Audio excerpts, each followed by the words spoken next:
गुन्हेगारांचा कर्दनकाळ। Crime Patrol news. कोंढव्यात राहणाऱ्या एका युवतीने व्हॉट्सॲप ग्रुपवर भला मोठा मेसेज करत शेवटी पाकिस्तान जिंदाबाद असे लिहिले होते। पोलिसांच्या निदर्शनास ही बाब येताच कोंढवा पोलिसांनी संबंधित युवतीविरोधात गुन्हा दाखल करत तिला अटक केली आहे।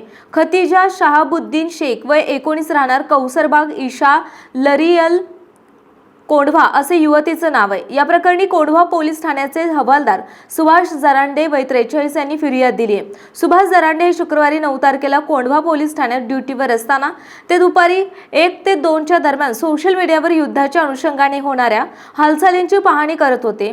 त्यावेळी त्यांना एका व्हॉट्सॲप ग्रुपवर खतीजा शेख हिने सोशल मीडियावर भला मोठा मेसेज करत शेवटी पाकिस्तान जिंदाबाद असे लिहिले होते। पुढील तपास पोलीस करतायत। दरम्यान भारत पाकिस्तान युद्धाच्या अनुषंगाने महाराष्ट्र राज्यही अलर्ट मोडवर आहे।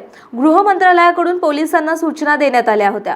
तसेच प्रमुख शहरांमध्ये कडक सुरक्षाही वाढवण्यात आली आहे। त्याचबरोबर पोलिसांनी समाज माध्यमांवर आता लक्ष वेधले आहे। त्यावरून कोणत्याही प्रकारचे मेसेज व्हायरल झाल्यास संबंधित व्यक्तीला थेट ताब्यात घेतलं जात आहे। आपल्या परिसरातील महत्त्वाच्या बातम्या पाहण्यासाठी आमच्या क्राईम पेट्रोल न्यूजच्या चॅनलला सबस्क्राईब करा आणि बेल आयकॉन प्रेस करा।